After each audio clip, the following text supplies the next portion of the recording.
¿Qué tal, queridos amigos? ¿Cómo están? Sean bienvenidos a otro programa, su programa favorito, Rutas y Retos de Legalidad del Seminario de Derecho Administrativo de la Facultad de Derecho de la UNAM.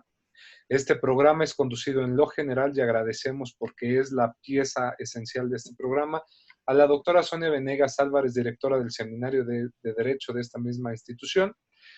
Y el día de hoy su amigo Juan Negrete va a conducir este programa y estoy sumamente contento, sumamente feliz porque aparte de que contamos con la presencia de un gran jurista, un gran, pues vaya, magistrado, una persona que aplica día con día la ley e imparte justicia, pues es un gran amigo de todos nosotros, es de la UNAM, es hijo también de nuestra Universidad Nacional Autónoma de México.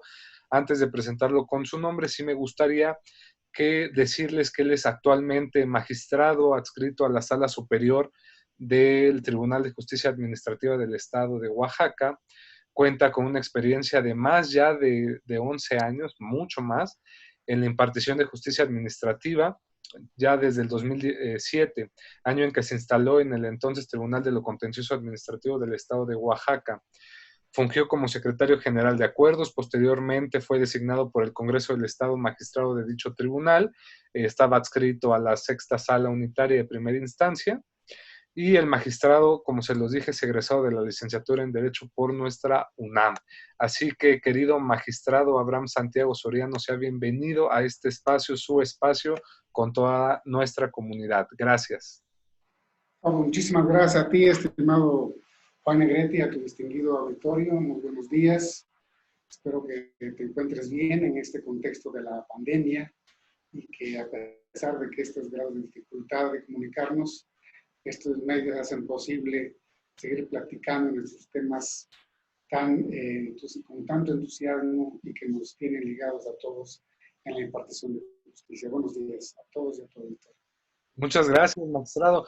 Y pues vaya, como dicen, vamos a entrar a un tema sabroso, un tema bueno, de novedad, porque sin duda alguna la justicia administrativa es algo que día con día se actualiza, es muy dinámica, es una rama del derecho, el derecho administrativo y fiscal, si lo queremos ver, pues son muy, muy dinámicas, materias cambiantes. Y como bien lo señalaba usted, el tema de los tribunales en cuanto a la justicia administrativa, a nivel de todos los estados del país, pues es un tema que hay que analizar, su competencia, por lo cual este programa se ha intitulado Las perspectivas de la jurisdicción administrativa en las entidades federativas hacia el 2030, que pues vaya, suena lejano, pero no, ya estamos próximos a menos ya de 10 años para esto, por lo cual me gustaría cederle el uso de la palabra, magistrado, para poder platicar y que nos comente qué perspectivas se avecinan, es decir, dónde estamos hoy, hacia dónde queremos llegar en la justicia administrativa en México. Pues yo empezaría a hacer una reflexión precisamente y a propósito de la Agenda 2030, que es un documento muy importante. Ustedes recordarán que allá por el 25 de septiembre de 2015, el presidente se adoptó esta agenda por todas las naciones con muchos objetivos, pero en esencia es un compromiso común, universal, diría yo, para procurar tener un desarrollo sustentable, diríamos las Naciones Unidas, y permitir que arribemos como sociedades del mundo a un nuevo escenario, alejados en principio de la pobreza, de la inseguridad, pero la idea fundamental, creo yo, que nos obliga a tomar en cuenta este documento, es de que uno de sus objetivos, el 16 precisamente, dice que tenemos que procurar y facilitar el acceso a la justicia. El acceso a la justicia nada más y nada menos que para procurar tener pues, una sociedad que tenga dónde ir y dónde resolver sus problemas que le permita precisamente desarrollarse. Y en esto, pues su meta y meta fundamental de esta agenda es precisamente promover el Estado de Derecho a través de mecanismos que faciliten el acceso a la justicia. Por eso creo yo que es importante que en el contexto mundial se tenga nada más y nada menos el acceso de la justicia como lo que es un derecho que todos tenemos como humanos, como seres humanos, como mexicanos y como ciudadanos de este país, es también un derecho humano. Si bien no es un derecho humano del núcleo fuerte, como se dice, no deja de ser importantísimo y que las Naciones Unidas lo enmarcan precisamente para arribar a sociedades con paz y puedan encontrar ese desarrollo fundamental. Y bueno, aquí viene el reto. Creo yo para México, si las estadísticas no nos fallan, calculan por ahí más o menos unos 130 millones de habitantes para entonces mexicanos. ¿Y cuál sería el reto? El reto sería cómo acercar esos 30 millones de mexicanos a un escenario de acceso a la justicia. ¿Cómo acercar esos mexicanos a un marco de legalidad? Esas nuevas generaciones que hasta ahora en su mayoría pues son jóvenes que están rompiendo diversos escenarios, que están rompiendo muchos paradigmas y que sin duda la pregunta es, ¿serán sociedades para 2030 que su conducta, su actividad la enmarquen dentro de la legalidad? Creo yo que es el reto. Por eso la importancia de decir qué va a ser o cuál es la perspectiva de la Comisión Administrativa para el año 2030, en ese marco importante. Otro punto que quiero señalar que nos sirve para mirar esa perspectiva es precisamente que en México se dio, ustedes recordarán, allá por el junio de 2011, se dio una reforma esencial y que en términos comunes sería que se dio la constitucionalización de los derechos humanos. Algo que se veía muy lejos, fue una lucha de muchas generaciones, un esfuerzo de la sociedad civil, de muchas organizaciones, de abogados, intelectuales, organizaciones mundiales, con el fin de que en México se constitucionalizaran los derechos humanos. No solamente se dijera que se garantizaban, sino que se constitucionalizaran. De ahí la importancia, y esa reforma, en síntesis, porque obviamente no es materia de esta plática, pero ustedes recordarán que el artículo 1 de la Constitución nos dice que hay que hacer una interpretación conforme en la parte, y el principio pro persona que hacer la interpretación en la medida que mejor le favorezca al administrador. Y aquí se enmarca también el acceso a la justicia.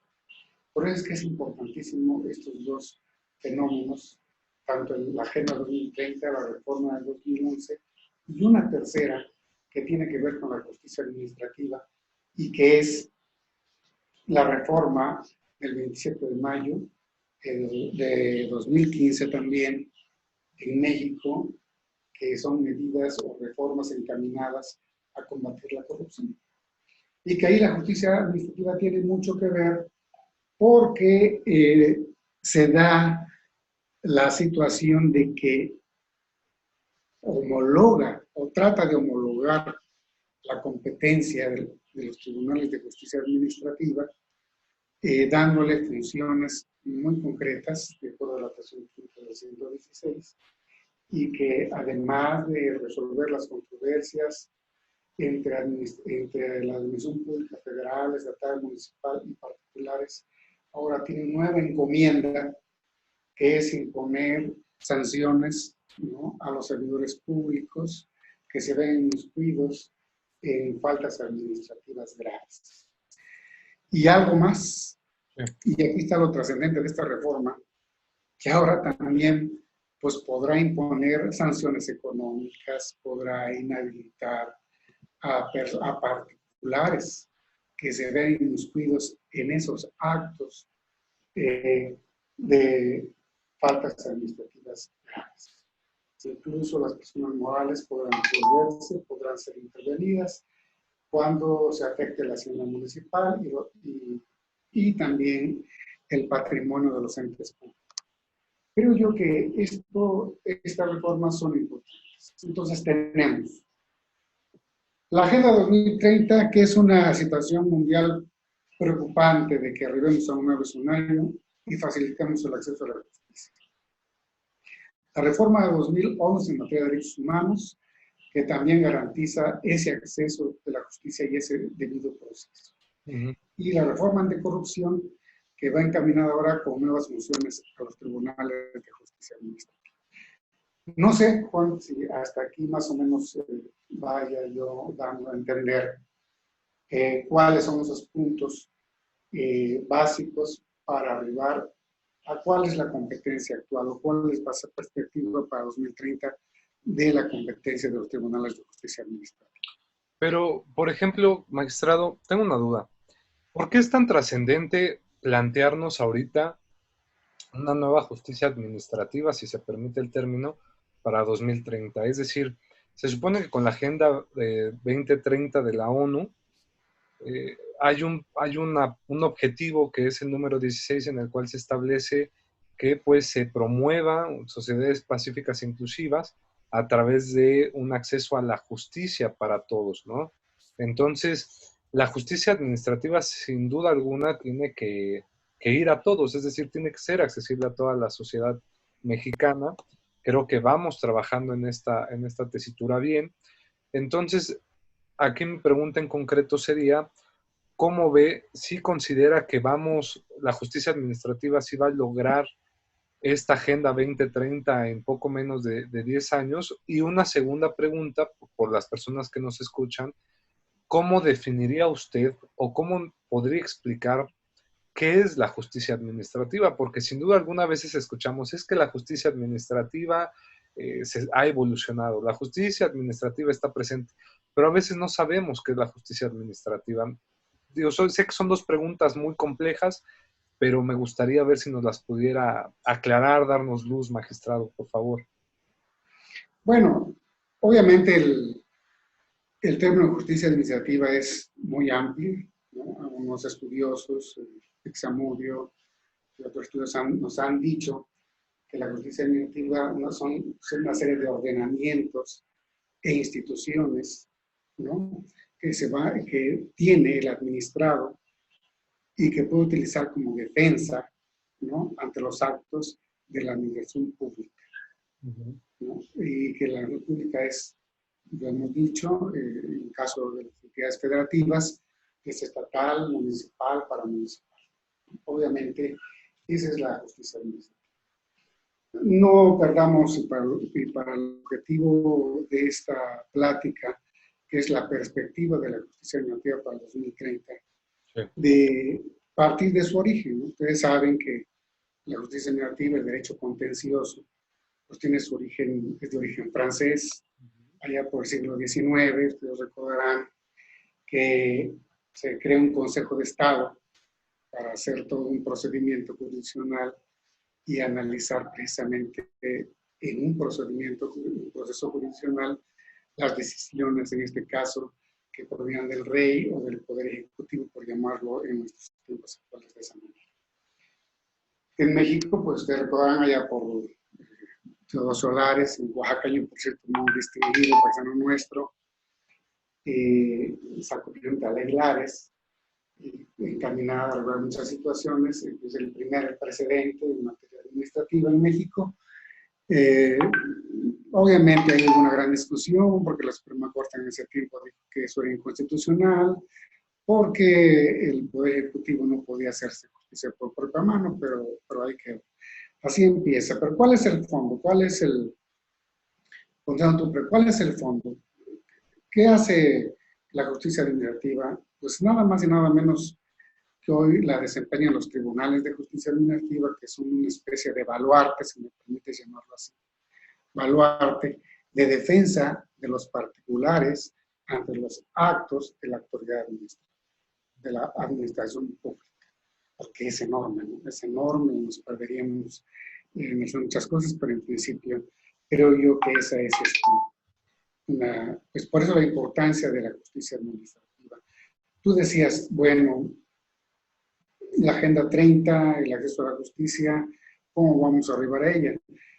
Pues va encaminada la justicia administrativa, va evolucionando, lo hemos dicho, tú lo decías en un principio, es algo muy dinámico, el derecho administrativo es algo muy dinámico, todos los días se transforma en nuevos mecanismos, se reforman leyes, la forma de aplicación, la forma de interpretarlas es realmente muy dinámico. Es un proceso pues muy avanzado que tenemos que todos los días entender y el dinamismo pues ha obligado también a cambiar una serie de situaciones. La justicia administrativa, ustedes ven, ha ido evolucionando poco a poco. En el caso de las entidades federativas, surgió de muchas maneras, de muchas formas, sus casos fueron diferentes. Los tribunales surgieron después adscritos al Poder Judicial, algunos autónomos, algunos independientes. Algunos surgieron como salas del Tribunal de los Poderes Judiciales, etcétera. Y en ese sentido, pues hemos ido pues, avanzando como justicia administrativa. Entonces entendemos que son una serie de instrumentos, instituciones encaminadas a facilitar al gobernado su defensa. Pues yo creo que en eso compagina muy bien con ese objetivo de facilitar el acceso a la justicia y en eso es lo que tenemos que trabajar. ¿Por qué tenemos que trabajar? Decía yo, porque tendríamos hacia el 2030 ir pensando cómo homologar esos mecanismos, esos instrumentos de defensa que se tienen en las entidades federativas para hacer posible una mejor justicia administrativa. ¿Por qué la homologación es importante y ello a nivel nacional? Porque así vamos caminando. Yo, y en este punto concretizo en el caso de mi estado, pues, Oaxaca, aun cuando la Constitución local sigue el lineamiento de la Constitución federal, vemos aún en nuestras leyes aspectos limitativos. Dice, por ejemplo, nuestra ley de procedimiento, tu competencia va a ser esta, pero tú no puedes conocer de actos que se emita en materia electoral, por ejemplo. No puedes conocer de actos que emita la Fiscalía del Estado. No puedes conocer en conflictos electorales de los municipios. Y pudiera ser que en relación de materia esas objeciones, esas limitaciones serían razonables, serían comprensibles. Pero hay otras que dice, por ejemplo, y ahí es donde nos han criticado mucho, o es materia de reflexión, de comentario, dice nuestra ley de procedimiento, y tampoco conozcas de asuntos que tengan que ver con la Universidad Autónoma Benito Juárez de Oaxaca. Entonces, pues nos preguntan, ¿no? Oiga, ¿y por qué no pueden ustedes resolver un problema? Porque yo soy alumno de esa universidad y tengo este problema. Y como administración pública de la universidad me están afectando mis derechos. Como alumno, como estudiante me afectan. Ese acto administrativo que estoy emitiendo me está afectando. Entonces, pues es un asunto que tenemos que reflexionar. En ese punto, por el 2002 o 2013, hay jurisprudencia de la Corte en el sentido de que cuando alguien ya es alumno de una universidad, obviamente es factible que se le cause un perjuicio con los actos administrativos. Y ahí que puede incluso acudir al amparo, ¿no? Al amparo, sin necesidad de acudir a mecanismos del orden local, pero nada más lo pongo como ejemplo, porque pudiera haber otras limitaciones que en otras entidades pudieran existir. La ley de Veracruz, por ejemplo, nos dice que ellos sí conocen de actos que vengan de órganos autónomos. Parecía que se acerca un poquito más, ¿no? Entonces ahí radica que te decía yo, que no sé si para 2030, cómo pudiéramos homologar, ¿no? Homologar la competencia de los tribunales de justicia administrativa de este país, de tal forma que no existieran ínsulas de excepción, o que en tal entidad sí se conozca de un asunto y en otra entidad no se conozca. Entonces, ahí la importancia de hablar de una homologación. ¿Y por qué mencionaba la reforma en materia de combate a la corrupción de 2015?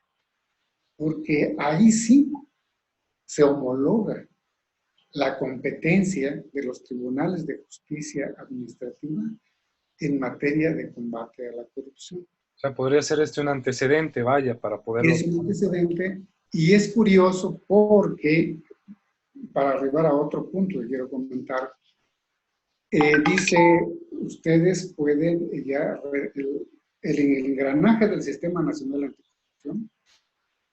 Los tribunales de justicia administrativa son los encargados de resolver, ¿no?, al final, resoluciones en materia de faltas de actividades graves, número uno, pero también podrán imponer sanciones a los particulares. Entonces, ahí vemos que sí está homologando en todo el país la competencia de los tribunales de justicia administrativa. ¿Por qué digo esto? Porque, por ejemplo, en Baja California, hubo un tiempo que el tribunal tenía competencia para conocer de las controversias suscitadas entre la administración pública y los particulares. Y no así, por ejemplo, de asuntos fiscales. Más adelante se hizo la reforma y ahora también conocen de eso. Obviamente ahí hay una discusión porque la resolución de la materia fiscal finalmente forman parte, ¿no?, de las resoluciones administrativas, pero en fin, es otro tema que ahora reflexionamos. Pero, por ejemplo, perdón que lo interrumpa, magistrado, sí, pero a ver, este es un tema muy interesante porque cuando hablamos de homologación, creo que algo que sí está muy homologado es a nivel federal, es decir, no importan las entidades federativas, el Tribunal Federal de Justicia Administrativa tiene sus competencias ya plasmadas en una ley federal, por tanto, no importa el estado, toda la competencia ya está establecida. En el caso de los tribunales administrativos locales, por ejemplo, o de justicia administrativa, sí es ¿considera usted que sí es muy diferente las competencias que tienen? Es decir, si hay mucho margen de diferencia en estas competencias entre cada estado, ¿o son muy sutiles? Son muy sutiles, son muy sutiles. Son muy sutiles, pero quizá habría necesidad de hacer una revisión. Ahí sí son muy sutiles, pero sí, yo creo que sí hay necesidad de revisar. Y esa homologación, y aquí voy a otro punto, sí, que es el que me interesa comentarles, es cómo ampliar la competencia de los tribunales de justicia, por ejemplo, en estos casos, de que en Oaxaca no podemos conocer de actos administrativos emanados de la Universidad Autónoma Benito Juárez de Oaxaca, pero sí de las universidades privadas. ¿De cuáles universidades sí pueden conocer? Privadas. Ahí sí, por ejemplo, se puede conocer, no hay ninguna limitación. Bueno, y no sería, perdón que haga estos comentarios, pero es que, por ejemplo, en la UNAM también pasa, ¿no? La UNAM funge como un organismo nacional en el cual sus actos tienen la validez de ser un acto de autoridad y por ende podemos irnos al amparo, ¿no? En esta parte. Obviamente, no nos exige ahí un principio de definitividad, es decir, aunque contamos con un tribunal universitario y contamos con una Procuraduría de la Defensa de los Derechos de los Universitarios, no estamos obligados a agotar esas instancias para acudir al amparo, por obvias razones. Entonces, aquí sí me llama mucho la atención porque la UAPJO, por ejemplo, si bien es cierto, es una universidad nacional, no nacional, más bien es una universidad local, autónoma, en este caso de la Universidad de Oaxaca, seguiría como esta tesitura de la UNAM, por así decirlo, un símil. Entonces, sí, no encuentro de qué manera podría atenderlo una instancia administrativa, porque si bien es cierto, funge como una autoridad, si bajamos en ese mismo ordenamiento, pues tendría que conocer el Poder Judicial, ¿no? Como tal. Aquí sí me gustaría preguntarle, porque si es muy interesante y si se pudiera hacer así también sería muy loable, ¿cómo podrían entonces administrativamente jalar esa competencia? Porque eso es muy interesante. O sea, esta ampliación de competencias que usted bien señala es un tema y es una exigencia que se ha planteado en muchos foros, ¿no? Entonces, aquí sí me gustaría, y digo, ya le cedo a la voz para que continúe con su reflexión, pero si nos pudiera también explicar en esta ampliación de competencias, cómo podría entrar eh, para litigio, es decir, las cuestiones de la universidad autónoma, por ejemplo, ¿no? A nivel local, y ese podría ser un ejercicio hasta después a nivel nacional, ¿no? Con la UNAM, por ejemplo, no lo sé. Estamos aquí charlando y platicando en utopías, tal vez, ¿no? Pero Claro, adelante, magistrado. claro, son interesantes, son reflexiones importantes. Como yo te decía en un principio, y hay una jurisprudencia, en el sentido que tú dices que un alumno sí puede ir al amparo, ¿no? Cuando ve afectados derechos, en el caso de alguna universidad o de las universidades. Ahí creo que está claro el panorama. Pero pudiera ser que hubiese una serie de otros actos, ¿verdad? Que su naturaleza jurídica, o su naturaleza sea precisamente administrativa, ¿no? Que pudiera ser motivo de impugnación en los tribunales de justicia administrativa. Un ejemplo, O, por ejemplo. pues habría muchos, ¿no? Ya siendo alumno, hay muchos, no quisiera yo trastocarlos.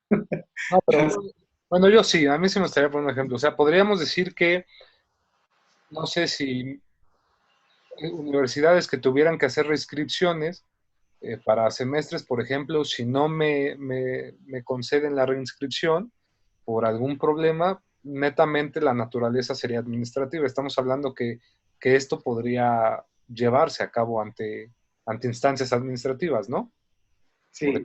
perfecto. Sí, es que Pudiera ser, por ejemplo, para ya que siendo, vemos.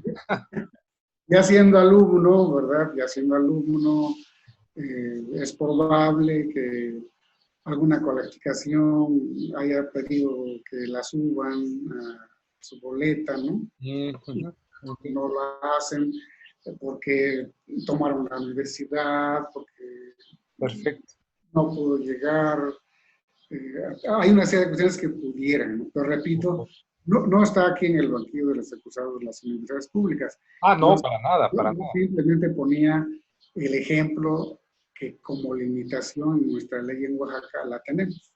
Ujú. Uno conoce estos asuntos, pero ahí quizá habría que revisar cómo podemos garantizar el acceso a la justicia en esos temas que sí afectan a los particulares, que sí afectan a los gobernados, sí afectan a los administrados. Eso es totalmente definitivo desde mi punto de vista. Pero puede ser otros actos, y aquí voy a la ampliación de la competencia. Ustedes, yo ya todo esto, nuestra plática ha ido encaminada a que resolvemos controversias entre la administración pública municipal y los particulares. ¿Y qué pasa con los actos de naturaleza administrativa surgida de los poderes judiciales y de los poderes legislativos?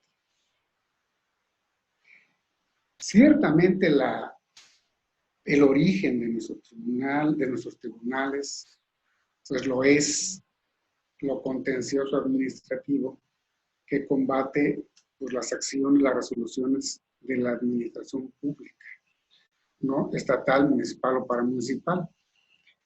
Pero en este mundo de cambio, esos 130 millones de mexicanos hacia 2030 no podrán dar el salto, como se dio en materia de corrupción, de que tú nada más vas a conocer sobre actos de la acción pública. Pero en materia de corrupción, decir, también tú puedes sancionar a los particulares inmiscuidos en faltas administrativas graves. ¿No podría ser también esa reflexión de que pudiera la jurisdicción administrativa resolver controversias de actos del Poder Judicial, del Poder Legislativo en contra de los particulares, seguramente lo primero que vamos a decir, o nuestro gran obstáculo, va a ser la división de poderes. No, porque a lo mejor nos dicen como pues, la Corte dijo allá, le dijo a Teodosio Vares, no, fíjate que está haciendo tu justicia, eso es inconstitucional y estás atentando contra la división de poderes. Pero bueno, si en plena pandemia no sabemos cuál va a ser las consecuencias de esta pandemia y que muchos estudiosos nos han dicho que es probable que esto vaya de origen a revisar nuestro sistema jurídico, a revisar nuestro orden jurídico.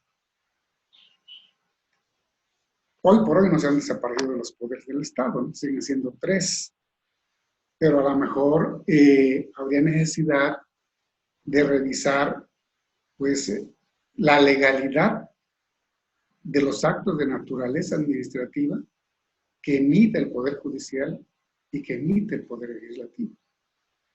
No se trastocarían sus labores formalmente legislativas y formalmente judiciales, pero sí pudieran revisarse sus actos materiales de naturaleza administrativa que afectan a los particulares. Y yo creo que ahí habría muchos casos y muchos ejemplos de ver cómo afectan esos actos administrativos de los demás poderes a los particulares. Ahí radica, pues, de que el escenario de la Agenda 2030, la importancia de ese objetivo y de esa meta, de facilitar el acceso de la justicia a fin de que se respeten los derechos de los particulares, que es el fondo, la reforma de 2011 de materia de derechos humanos, que es esa, ¿no? Así Que es garantizar el acceso a la justicia y un debido proceso. Entonces, yo ahí enfoco esa, pues más que esa ampliación de competencia de los tribunales de justicia administrativa a muchos otros órganos del Poder Legislativo y del Poder Judicial. Incluso hay órganos autónomos. No sé cómo están las disposiciones, es cuestión de revisar, pero en Oaxaca hay una discusión de que, bueno, el Congreso no tiene por qué revisar las resoluciones que emita, por ejemplo, Transparencia del Estado. Y es cierto, a lo mejor no nada tenemos que ver con transparencia, pero, pues no sé, tendremos que reflexionar que son actos administrativos y que pueden afectar a los administrados. Que estén conformes una información que pidieron y en la forma como lo está tramitando el órgano garante de la transparencia, pues pudieran también impugnar esos datos. Pues yo diría que está, pues, el tema, yo lo pongo en tema, no se trata de atentar contra los poderes del Estado, simplemente se trata de reflexionar sobre cómo de aquí al 2030, pues facilitar el acceso a la justicia en temas hasta hoy vedados, ¿no? Vedados. Magistrado, perdón que lo interrumpa, que como bien señala usted, hay que repensar la justicia administrativa. Es decir, creo que se le han dado avances, sí importantes, como fue la reforma de 2015, pero se han dejado otros temas en el rezago. Es decir, muchas personas, ciudadanos de a pie, cuando uno les pregunta si conoce la justicia administrativa, lo asocian meramente a, sí, si me clausuran, voy a la justicia administrativa, que si tengo problemas con mi pago de tenencia, tengo problemas con mi pago es decir, de impuestos locales, me voy a mi jurisdicción o a la justicia administrativa contenciosa, ¿no? Local. Pero se quedan como en estas cuestiones que son de día con día, ¿no? Y no se dan cuenta que la justicia administrativa va más allá de eso, inclusive. Entonces es ahí donde creo la capacitación, las campañas de información son muy importantes. De aquí que, si bien hablamos de una ampliación de competencia, como bien lo señala y lo propone, y creo que es muy buena la idea, porque ha sido una exigencia, como lo decía, de varios estados de la República, sobre todo de que si ya hay una tendencia de homologar la justicia para que se juzgue de igual forma en el norte y en el sur y en el centro del país, pues entonces hay que empezar a hacer las tareas también en el ámbito administrativo, ¿no? Que pues prácticamente sabemos que proviene del ámbito ejecutivo. Entonces, esto es importante que lo hagamos así. Ahora, yo quisiera preguntarle, magistrado, si nos pudiera dar su opinión, ¿por qué se han dado estas diferencias? Es decir, ¿a qué se debe que con el paso de los años los tribunales contenciosos locales o de justicia administrativa local hayan ido cambiando sus competencias de manera que en lo general, por así decirlo, sí ven temas similares, pero han adecuado ciertas cosas particulares? ¿A qué cree que se haya debido esta transformación, por así decirlo? Pues yo diría que a la necesidad de que no hay, a los vacíos que se tienen. Y pongo un ejemplo. La solución en materia de controversias entre la administración pública y los policías. Mm. Lo manejamos los tribunales de justicia administrativa, pues se dice, pues por afinidad, ¿no? Y sí, es efectivamente porque pudiera hacerse, juzgarse el asunto de los policías en una junta, ¿no? Una junta local, una junta federal. Sin embargo, pues por la naturaleza propia del desempeño de los policías en este país y de la situación real que está en torno a los mismos, pues se dice que es de naturaleza administrativa. Y lo conocemos, ¿no? Es otro ejemplo de que nos permite avisorar que hay cuestiones que, si bien es cierto, como los actos del Poder Legislativo y del Poder Judicial son otros poderes, yo creo que con la nueva condición de los tribunales de justicia administrativa a nivel nacional de ser autónomos, finalmente son órganos autónomos constitucionales, tanto en el ámbito federal como en el ámbito local. Eso yo creo que es suficiente, ¿no?, como para que se abra un poco el abanico y pueda facilitar el acceso en materia de justicia administrativa de aquí a 2030 y puedan no dejar esos vacíos y que los gobernados se sientan afectados en sus derechos al no tener a una ley en forma inmediata. Claro, tú decías, a lo mejor el alumno le es más fácil ir a resolver su asunto en materia federal yéndose al amparo que irse al tribunal de lo contencioso administrativo, que se va a tardar más tiempo. Pero en sí son las excepciones. Yo lo que voy es crear escenarios legales, ¿no?, legales, de cómo poder combatir las ilegalidades de las autoridades administrativas. Y, por ejemplo, ¿no considera usted que uno de esos cambios se pueda dar con la tendencia que ahorita se ha venido marcando de quitar del Ejecutivo Federal la impartición propia de justicia administrativa y mandarlo al Poder Judicial? Ya ve ahorita que con la reforma en materia laboral, pues las juntas que eran parte de la estructura del Ejecutivo Federal, pues ahora las mandaron al Poder Judicial, y eso propició también una homologación de competencia, ¿no? Entonces, ¿no considera que eso vaya a ser un resultado para lograr esto en el 2030, que se esté pensando ya también que el tribunal, la justicia administrativa emigre a una especialización en el Poder Judicial federal y local? ¿Cómo lo ve usted? Bueno, no es porque forme parte de la cuestión administrativa. Muy bien. Yo creo que no es saludable. Perfecto. Okay. No es saludable que los tribunales de justicia administrativa se adscriban al Poder Judicial. Uh-huh. ¿Por qué? Por dos razones. Y hay una fundamental. Sí. Los poderes judiciales de origen conocen de conflictos entre particulares. Uh-huh.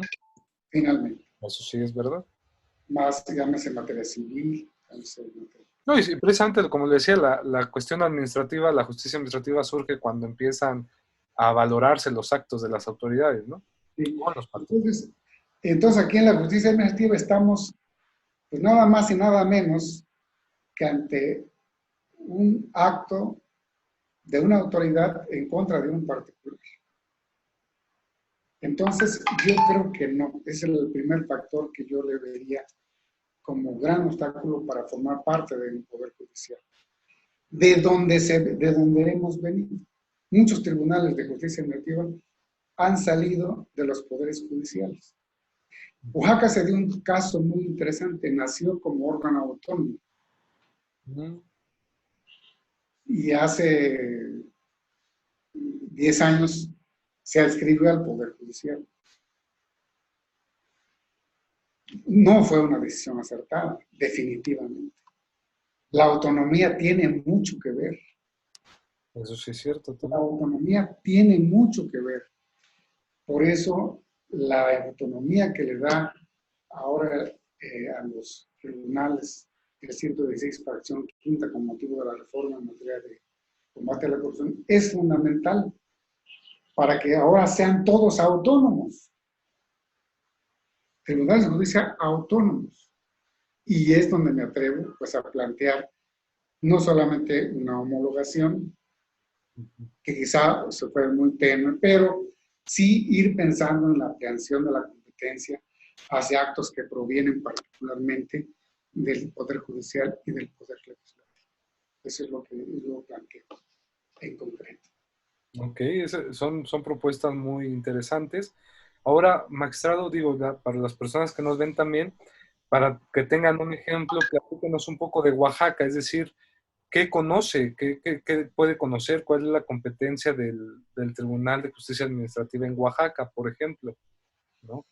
Mira, aquí la gran ventaja del tribunal es de que se crea en 2006, se instala en el 2007, y la gran ventaja de nuestra ley, que era tanto ley orgánica como ley de procedimiento, es de que ya tomó las experiencias de todos los tribunales de las entidades federativas. Entonces ya no entramos en la discusión, por ejemplo, de que si las resoluciones de materia fiscal no quedaran comprendidas dentro del gran rubro de resoluciones administrativas, sino que nuestra ley fue muy clara, tú vas a conocer, el tribunal va a resolver sobre controversias que se susciten entre particulares, la administración pública estatal, municipal, paramunicipal. Entonces yo creo que fue muy clara, la ley también fue muy clara en un comienzo porque dijo, si hubiese tribunales o juzgados en materia contenciosa administrativa en los municipios, el tribunal sería la segunda instancia para conocer de estas resoluciones de primera instancia de juzgado. Entonces ya ahí fue más avanzada la competencia del tribunal, fue muy clarificada, por fortuna, y se entiende, claro, que provienen de la administración pública estatal, paramunicipal. Incluso conocemos en la cuestión de los policías, que yo te decía que es por afinidad. No dice en nuestra ley, por ejemplo, conocerás de las resoluciones de conflictos entre policías y el Estado de los municipios. Pero, pues obviamente por afinidad conocemos y se comprende como una resolución administrativa aquel acto que permite a nosotros analizar. Conocemos, tienen diría yo, fue muy clara su competencia en un principio. Ahora, con motivo del Sistema Nacional de Corrupción, pues estamos ante un gran reto, como todos los tribunales del país, estar dentro del drenaje de combatir la corrupción y resolver e imponer sanciones, como decía, a los particulares, sanciones económicas, inhabilitaciones, a personas morales también que tengan que ver en materias graves. Y la verdad es un gran reto, esta nueva competencia del Tribunal de Justicia Administrativa es muy clara. Tenemos, por nuestra característica de Oaxaca, esa limitación que tú no puedes conocer en materia de resoluciones municipales, creo que es muy saludable, porque son 570 municipios, son 400 y tantos usos y costumbres, cada uno tiene sus particularidades, sus costumbres son su sistema de gobierno, y yo creo que es muy acertada la decisión de no conocer ese tipo de resoluciones, ¿no? Al igual que en materia electoral, pues obviamente es una materia muy clara, y en Oaxaca pues conocemos perfectamente cuál es la competencia del Tribunal de Justicia Administrativa, que es un cúmulo de experiencias. Antes se decía que los tribunales conocían nada más de infracciones de tránsito, y resulta que cuando menos en Oaxaca no es el número mayor de asuntos que tenemos. Conocemos de muchos asuntos en materia administrativa provenientes de las autoridades municipales y de la estatal. Y, por ejemplo, ¿cómo ha ido la evolución en la impartición de justicia administrativa? Es decir, ¿ha tenido un crecimiento importante en la resolución de sentencias a favor de los particulares? Es decir, ¿cómo estamos hoy por hoy en Oaxaca, por ejemplo? Sí,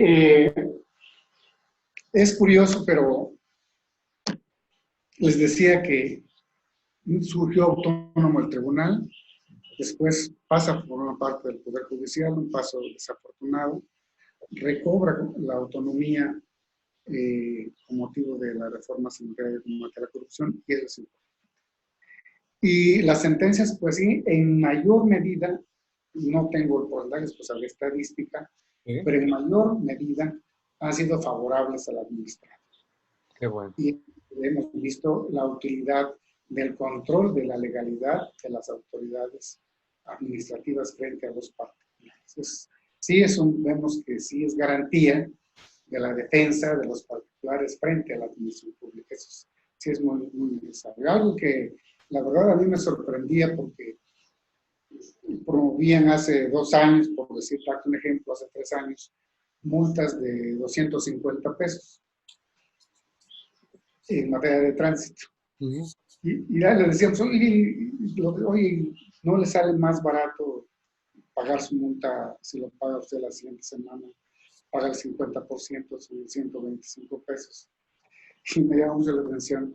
Dice, no, porque no cometí la infracción. Y fue una acción ilegal del policía. Fue una arbitrariedad la que cometió en contra mía. Y si a lo mejor voy a gastar más, pero yo lo que quiero demostrar es que ese actual de ese policía estuvo mal. Así que a lo mejor voy a pagar más, pero me interesa que obviamente en sus términos, sus palabras de ellos, se castigue a la autoridad, porque esa infracción que dice que cometí, no la cometí. O sea, realmente me llamó mucho la atención. Entonces es donde vemos la utilidad de que sí tiene cabida revisar la legalidad de los actos de la administración pública. Y es que, bueno, magistrado, de eso tiene mucho que ver porque, como le decía, a veces las personas se van a las cuestiones más básicas. Una de ellas también era lo del tránsito. Pero sin duda alguna, algo que tiene las sentencias no es solo restaurar al administrado en el derecho violado, sino que también sirva de ejemplo la sentencia para hacer una denuncia, algo que se está actuando mal, ¿no? Es decir, eso es algo que muchos no ven, que las sentencias tienen lo que yo digo, un principio subjudice, un principio oculto, que es eso, es decir, mira, hay una sentencia favorable, qué bueno que se le resarció un derecho violado al administrado, pero ¿qué crees? Que esto también sirve para que veas que tú actúas mal y que tienes que cambiar, ¿no? Entonces, esto es interesante, por eso me llamó la atención esta anécdota que nos dice, porque sí, es verdad. De ahí que, pues sí, a veces resulta más fácil pagar, pero a veces el sentido de no, que quede antecedente y demás, creo que es interesante. Digo, tendríamos que ver el hecho en particular, ¿no? Sin duda. Sí. Y qué bueno que el Tribunal de Oaxaca sea un tribunal de primera en esta parte, porque todos los que nos ven, el magistrado Abraham, si algo se ha caracterizado, y no lo digo yo, sino lo pueden revisar y es de consulta pública, Es un magistrado que se ha mantenido muy actualizado en el tema tributario, en el tema administrativo. Y pues vaya, hoy por hoy que es magistrado de la Sala Superior, pues la tarea se quintuplica, magistrado. Porque ahora no solamente es la administración de la justicia, sino también ver porque el tribunal siga siendo de avanzada y creo que las propuestas van encaminadas a hacerlo. Ya para ir cerrando este programa, me gustaría preguntarle qué otros, qué otros puntos tenemos a tomar en cuenta hoy por hoy, no para esperarnos al 2030, sí para ampliar la competencia, pero que urge el día de hoy ya empezar a tomar acción en el tema de justicia administrativa. Es decir, uno de los puntos, y usted lo refería, era la corrupción. ¿Cómo vamos en este tema? Tenemos ya 5 años de la reforma, sí se ha implementado bien, sí hemos tenido casos, no hemos tenido casos, seguimos igual, es decir, ¿qué nos falta para ya desde mañana empezar a ir cambiando esta realidad de la justicia administrativa, magistrado? Mire, es mi opinión, Sí, adelante. pero yo creo que el tránsito del Sistema Nacional Anticorrupción ha sido un poco penoso. Un poco penoso por dos razones. Creo yo que el Sistema Nacional Anticorrupción se dio por un empuje social. Y si no lo vemos así, vamos a estar errados en cómo interpretar la sistematización nacional en contra de la corrupción. Es un empuje de la sociedad al que tenemos que responder todos. La corrupción, créanmelo, es un problema. Ya por ahí un autor decía que la corrupción es muy vieja desde que Judas traicionó a Jesucristo, ¿no? Pero eso no debe ser, eso no debe consolarnos. Lo que debemos ver es que cómo combatir en realidad la corrupción. Todo, sin duda, el Poder Judicial en su conjunto y la Administración de Justicia no está exenta del juzgamiento de la sociedad de que somos corruptos o que la corrupción anida en el ejercicio de nuestras funciones. Entonces yo creo que eso nos debe preocupar a todos. A todos, porque la corrupción se necesitan dos: quien pide y quien da, o quien ofrece y quien recibe. Es un círculo que se da de esa manera. La corrupción, la verdad, es un problema. Tenemos que reconocerlo y tenemos que combatirlo. Su tránsito es penoso. Penoso porque ustedes saben que se dio en el 2015, la ley de responsabilidades administrativas surge hasta el 2016, pero entró en vigor hasta julio de 2017. Y de ahí las entidades bajan para ir creando sus sistemas nacionales en ese contorno. En Oaxaca, por fortuna, se creó el Sistema Nacional Estatal de Corrupción enseguida en el mismo 2015, se dieron pasos para ir consolidando, pero también ha seguido los pasos a nivel nacional. Es un proceso lento que se ha tenido y ha marchado despacio, como que no se han consolidado, ¿no? Porque la Agenda de 2030 dice acceso a la justicia y consolidación de las instituciones. Entonces tenemos que consolidar las instituciones. Y creo yo que lo que hace falta en el Sistema Nacional Anticorrupción es consolidar las instituciones claves para combatir la corrupción. Porque simular es muy fácil. Simular es fácil y hacemos el cacarqueo, pero en realidad lo estamos combatiendo. Pues yo creo que sí es preocupante. Entonces, ¿cómo hacer posible? ¿Cómo combatir? Con decisión. Decía por ahí el doctor Sergio García Ramírez alguna vez: todos los tribunales debemos estar conscientes de la legalidad, pero también de la legitimidad. Y eso es cierto. Y más ahora con la reforma de 2011. La reforma de 2011 es muy clara. Un aspecto que tenemos que analizar también es el principio de la legalidad. Como que siento que con las reformas de 2011 en materia de derechos humanos, el principio conforme y pro persona van encaminadas ahora más al principio de juridicidad y tiene que ver con perspectivas revisar la Constitución. Entonces, los tribunales de justicia administrativa también tienen que estar con apego estricto a la legalidad y a la legitimidad. De lo contrario, no vamos a poder nosotros avanzar mucho. Y en materia de corrupción tenemos que hacerlo. Por eso yo apelo que es importante pensar en ampliar la corrupción administrativa hacia actos provenientes de otros poderes, porque tenemos que cuidar los derechos de los administrados y de los gobernados frente a la autoridad. Yo más o menos así lo veía. Muchas gracias, magistrado Abraham. Y ya por último y para finalizar, una pregunta obligada que siempre tenemos.